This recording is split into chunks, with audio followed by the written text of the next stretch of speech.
Assalamualaikum warahmatullahi wabarakatuh. Kembali lagi bersama saya.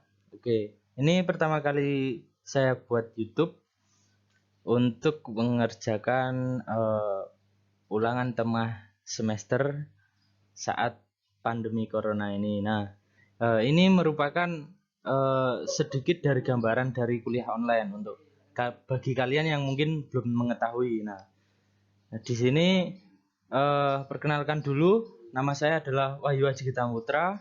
Saya berasal dari Tuban dan juga saya kuliah di Universitas Internasional Semen Indonesia, khususnya di jurusan Manajemen Rekayasa. Dan untuk saat ini saya akan membahas beberapa materi di mana materi di sini adalah merupakan tugas dari UTS dari mata kuliah TKKE atau dalam bahasa Inggrisnya adalah Energy Conversion and Conservation Engineering.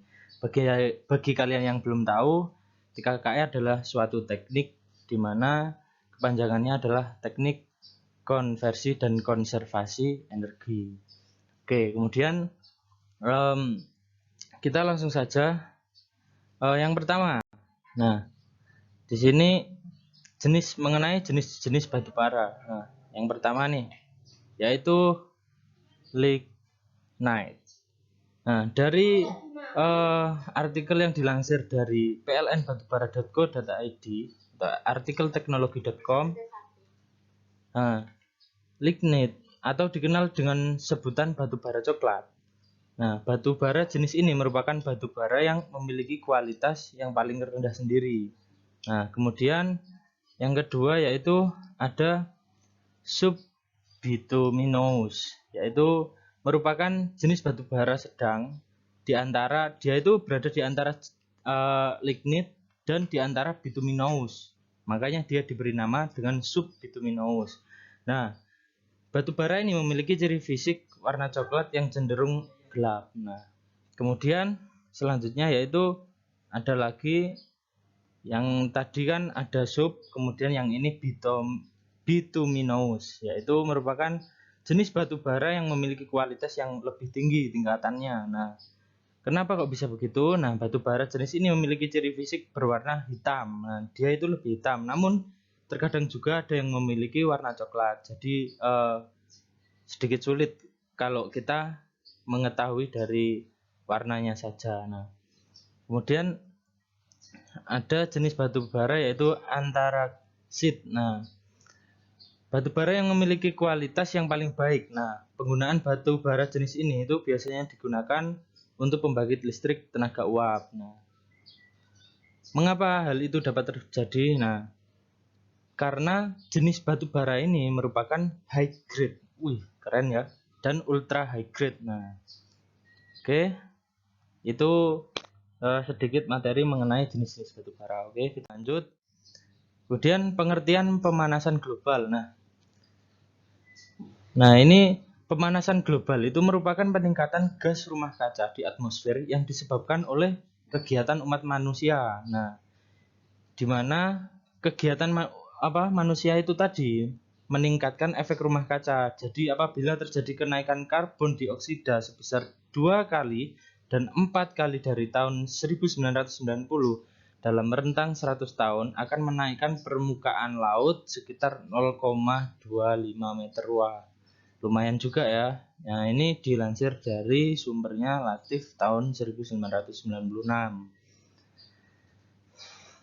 Kemudian di sini ada dampak pemanasan global terhadap cuaca. Nah, untuk siapa sih yang menyebabkan pemanasan global itu bisa terjadi? Nah, siapa lagi kalau bukan, ya kalian tahulah, human. Nah, itu dia. Biasanya kalau ada kucing, ada human. Nah, human lah itu tadi yang menyebabkannya. Nah, saya beri pengertian. Jadi sejak revolusi industri, konsentrasi gas-gas rumah kaca itu meningkat, terutama dengan aktivitas manusia. Jadi selama beberapa tahun yang lalu itu, menurut beberapa ilmuwan itu menyebutkan bahwa terdapat gas-gas yang tidak dapat keluar dari bumi menuju luar angkasa, melainkan dia akan terkurung dalam bumi, itu akibat dari GRK atau gas rumah kaca. Nah, akibat pemantulannya itulah tadi yang menyebabkan panas itu tadi, sehingga balik lagi. Jadi tidak bisa keluar ke angkasa. Nah, seperti itu. Contohnya, nah di sini ada apa aja sih? Gas karbon dioksida, metana, nitrooksida, maupun gas rumah kaca yang lain yang masih banyak lagi. Nah, dengan menahan sebagian dari energi panas yang dipantulkan bumi dan membiarkan radiasi surya untuk menembus atmosfer, nah gas ini bertindak sebagai suatu atap kaca pada satu rumah kaca. Nah, dengan itu akibatnya gas tersebut menghangatkan bumi. Nah, sejak akhir abad 19, rata-rata temperatur permukaan bumi ini sudah meningkat sekitar 1 derajat Fahrenheit atau 0,6 derajat Celcius. Nah, sedangkan kombinasi suhu laut dan daratan pada saat itu, tepatnya di tahun 2000, yaitu 0,29 derajat Celcius, di atas rata-rata dari suhu tahun 61 hingga 90. Nah, ini dilansir dari Godis pada tahun 2004. Nah, itu sumbernya sudah tertera. Nah, dari kesimpulan tadi, hal tersebut akan mengakibatkan cuaca yang tidak menentu. Nah, sehingga dapat menimbulkan beberapa penyakit baru yang bermunculan. Nah, karena iklim yang sangat tidak dapat diprediksi, tiba-tiba hujan, tiba-tiba panas, gurun, dan lain-lain, tiba-tiba jadi es. Nah, itulah yang akan membuat timbulnya beberapa masalah-masalah termasuk penyakit, baik itu untuk manusia maupun semua makhluk hidup yang ada di bumi ini. Nah, kebayang kan? Nah, itu tadi dampak dari pemanasan global terhadap cuaca itu tadi, iklimnya akan berubah-ubah. Oke, lanjut. Kemudian bagaimana sih cara kita untuk pencegahan pemanasan global? Nah, ini dari jurnal yang saya ambil, itu mereka sudah memiliki pendapat, mereka sudah memiliki penelitian di mana mereka rasa bahwa dengan cara seperti itu, walaupun tidak dapat merubah secara signifikan, itu dapat mengurangi, guys. Nah, jadi yang pertama yaitu dengan penurunan laju emisi pencemar dari setiap kendaraan untuk setiap kilometer jalan yang akan ditempuh. Nah, jadi emisi pembuangan gasnya itu dikurangi. Kemudian yang kedua, penurunan jumlah dan kerapatan total kendaraan di dalam suatu daerah tertentu. Nah, oke. Jadi sebenarnya ini lebih mengarah ke pembatasan sih. Seperti yang sudah terjadi sekarang, pembatasan kendaraan seperti itu. Nah, mungkin sudah terwujud sih. Ya, mungkin ini sebagai kondisi saat ini sebagai gambaran sedikit lah mengenai rumusan-rumusan yang sudah rumuskan oleh dari peneliti yang terdahulu. Nah, kayak gitu. Kemudian dapat dilakukan usaha-usaha mengurangi emisi gas rumah kaca atau GRK. Nah, yaitu tadi hasil aktivitas manusia. Jadi sebenarnya tidak sepenuhnya rumah kaca itu baik, guys. Harus ada filternya juga sih. Nah, kemudian dapat mengurangi penggunaan bahan bakar fosil atau minyak bumi maupun batu bara dan juga gas. Jadi seluruhnya itu dikurangi. Nah, kemudian untuk solusinya beliau menyebutkan bahwa beralih ke bahan bakar yang memiliki emisi yang lebih rendah seperti penggunaan gas. Nah, gas itu emisinya lebih rendah. Ini menurut dari sumber ini ya, dan energi dari sumber terbarukan. Nah, kemudian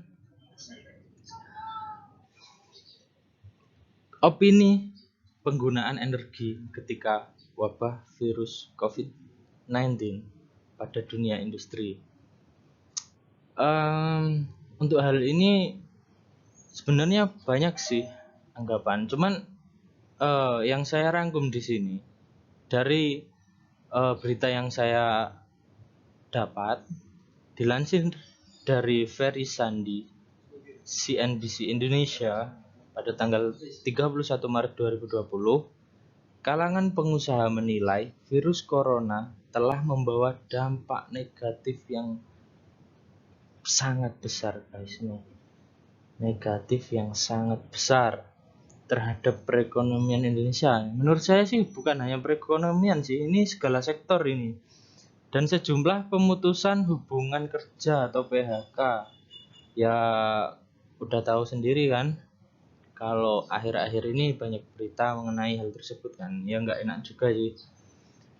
Terus bahkan ada kemungkinan nih bahwa karyawan tunjangan hari raya itu tak bisa dibayarkan. Nah, mengapa saya sebutkan ini semua? Apa hubungannya ini semua dengan energi? Nah, begini. Jadi saat semua tersebut dikurangi, perekonomian menurun, banyak PHK, kemudian THR tidak diberikan atau dikurangin dan lain-lain, pasti ada sesuatu yang salah gitu, atau ada sesuatu sistem yang jumlahnya dikurangi. Jadi dapat diambil kesimpulan bahwa pandemi virus corona ini telah mengganggu mata rantai produksi industri, sehingga perputaran bisnis itu tidak lancar, sehingga pihak perusahaan pun dia tidak mau dirasakan rugi. Jadi sehingga akhirnya terjadilah tersebut pengurangan pekerja, pengurangan THR dan lain-lain. Nah, untuk hal itu cukup sampai sini saja. Kemudian dapat disimpulkan kalau produksi menurun, berarti energi pada sektor industri juga akan mengalami penurunan. Itu sudah sangat terbukti, sudah kelihatan lah, kalau kita logika pun sudah bisa itu. Kemudian perbedaan sebelum dan sesudah terdampak COVID-19. Nah, kalau ini saya ambil dari situs berita lingkungan langsung dari Longabai. Nah, di sini memberitakan bahwa sebelum terjadi wabah COVID-19, emisi karbon itu masih tinggi dan penggunaan sumber energi utama batu bara dan minyak bumi itu juga secara global meningkat. Tapi setelah terjadinya wabah COVID-19, berbanding terbalik, guys. Akhirnya turun ketika industri, jaringan transportasi, dan berbagai kegiatan bisnis dihentikan, maka yang dihasilkan adalah penurunan emisi karbon yang sangat tiba-tiba, signifikan sekali.